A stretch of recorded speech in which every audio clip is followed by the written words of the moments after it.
If the Wells investigation is not able to definitively determine that our organization tampered with the air pressure in the footballs, I would expect and hope that the league would apologize to our entire team, and in particular, Coach Belichick and Tom Brady, for what they have had to endure this past week.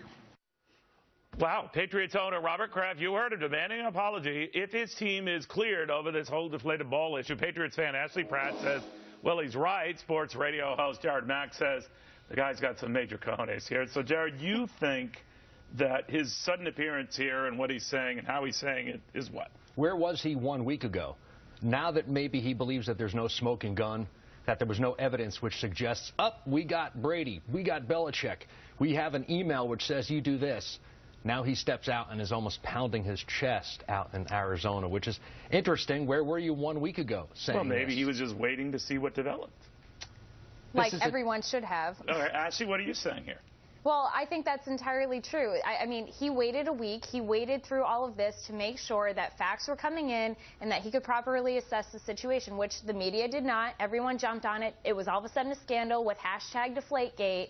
Everyone talked about it, but what no one actually really did was look at the facts. At first, it was reported that the Colts, when they caught the interception, they had brought it to the sideline. Then the player comes out and says, I actually didn't notice there was a difference in the, inflation of the ball. So there were a lot of things that were being misconstrued, and I think it was great that Kraft came out and spoke in support of his team and the character and success behind the New England Patriots.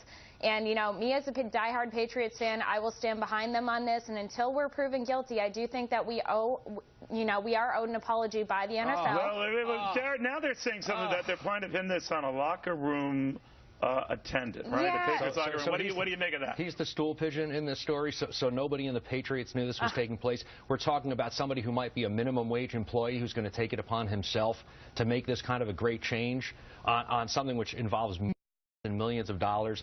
I have a tough time believing that. Look, 11 out of 12 footballs, 11 out of 12 were found to be significantly deflated. 11 out of 12. The Colts, 0 of 12 were deflated. All of the Colts balls met the standards. The Patriots footballs did not. So he might say we need definitive evidence to determine. Do you think that would have affected the outcome of the Colts game? I think they could have played with bowling balls and won, right? No, but if this is a case, I think this case goes to the grand jury. I think there's enough evidence here. Are you kidding me? No. I mean in a football case. I don't mean a grand jury. Oh, you scared me there. Ashley, I know you're a diehard fan of the Patriots and all that, but I mean there is this feeling that there's a ickiness attached to them over the years and that they don't always play by the rules. And you've heard it before, maybe from non-fans. But what do you make of it?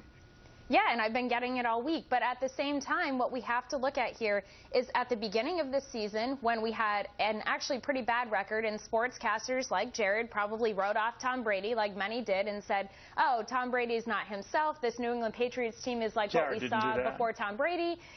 So we saw all of this happening, and now all of a sudden we're going to the Super Bowl, and we brought our team back, and our success and fame are being discredited. You're saying Jared, I think, you sound like a jealous man. Just like many liberals who are jealous of success like Mitt Romney, you didn't build that. That's exactly what this is. I think it's okay to profile the Patriots in this case because they are repeat offenders. Because of one thing? But what okay, so because of Spygate. I always hear that.